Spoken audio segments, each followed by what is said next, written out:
Your Excellency, Vice President Mauritius, Dr. Sambat, 10 friends, minutes. உங்கள் அனைவருக்கும் என் இனிய காலை வணக்கம்.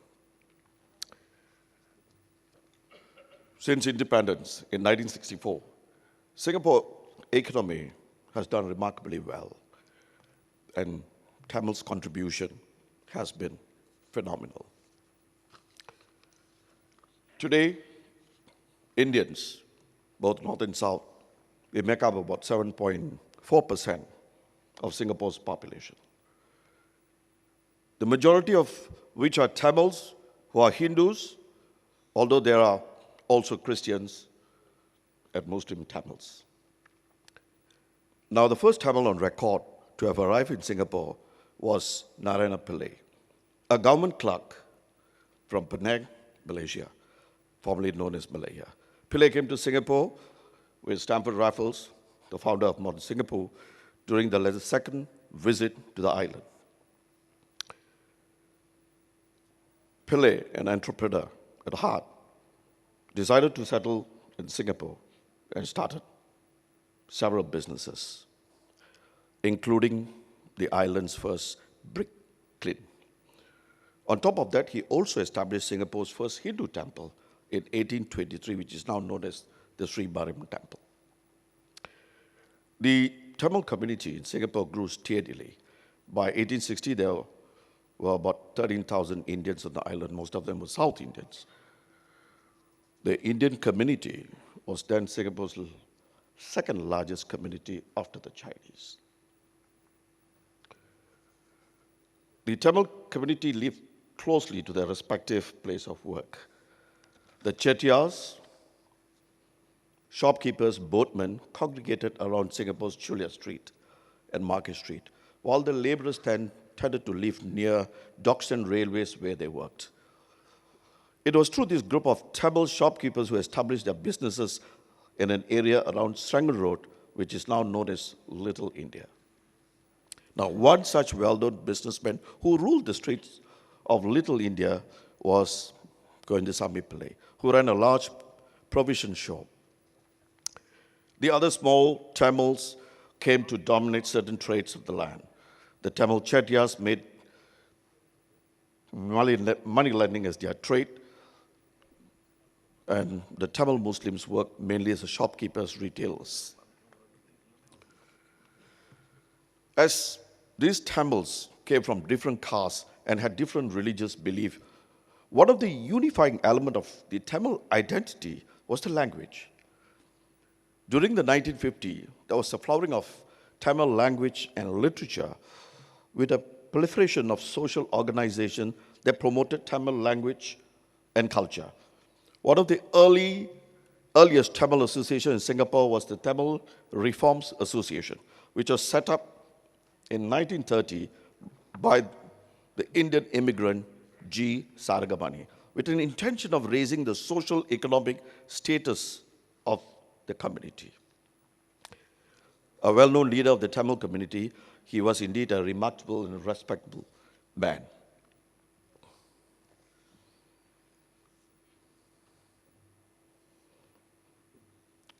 He spearheaded a campaign and set up the association in 1930 to make radical change to the Indian community's common strong belief in superstition and caste system. He also pioneered Singapore's first Tamil newspaper, Tamil Murassu, which greatly helped him in his efforts to bring about change in the community.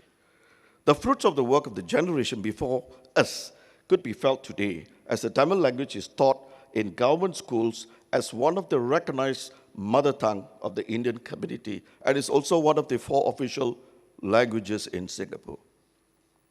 Every year in Singapore, we have an entire month dedicated for the Tamil language, and with the support of our government, we mark the start of the Tamil Language Festival, which, with a minister's address.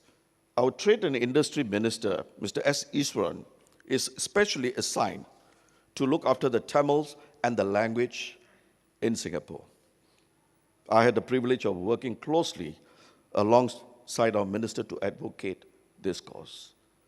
I served as his deputy in 2006 and we set up the Tamil Language and Promotion Committee. We are in our 12th year since the establishment of the committee, and the penetration of the learning of the language has deepened, especially in our preschools, primary, and secondary schools. More importantly, we see our young ones taking an interest in the language and developing a sense of pride of our rich culture and heritage. My good friend who is seated there, Mr. Tirunakarasu, was also the committee. Now, Thiru worked very closely with our Singapore Prime Minister on several occasions. He is also the former chairman of the People's Association's Narpani Peravai.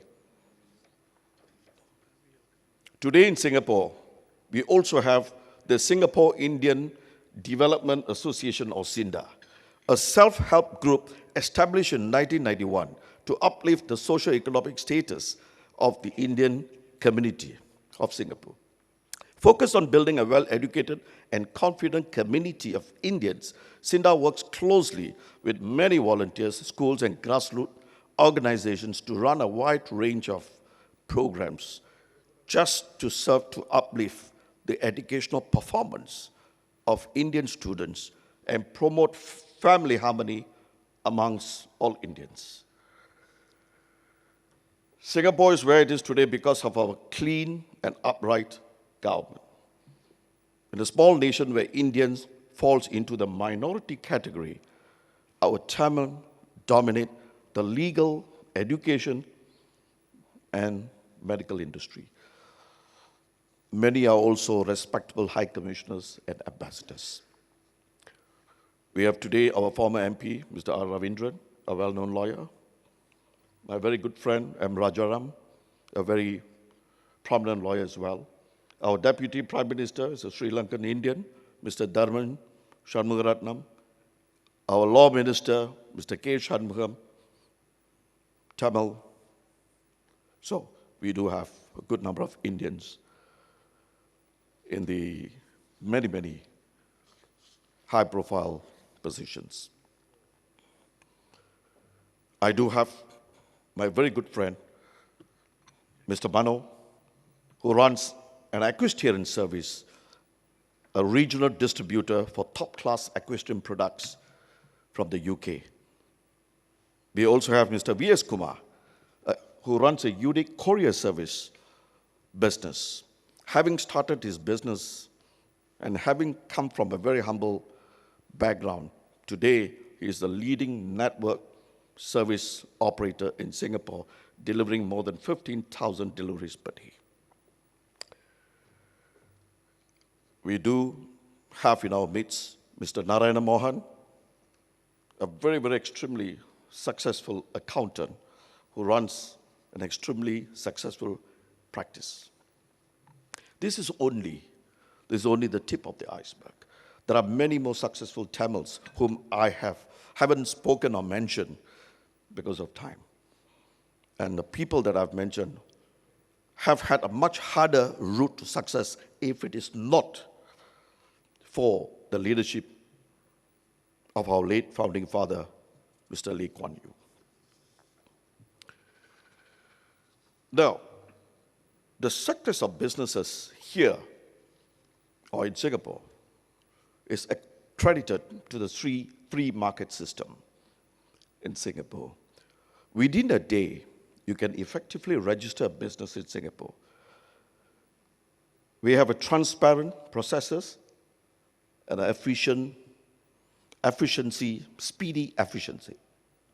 Because of the ease of registration, Singapore has attracted many foreigners, many of whom have chosen to settle down in Singapore and eventually became permanent residents and some of them citizens. As for my generation of baby boomers, we worked hard and felt for our parents because of the struggles they had to go through during the early years of war. We learned valuable lessons on hard work, determination, and perseverance, which has given us an edge to move on with our lives. Now, our hope is that our children will be able to treasure the life they have and define what success means for them.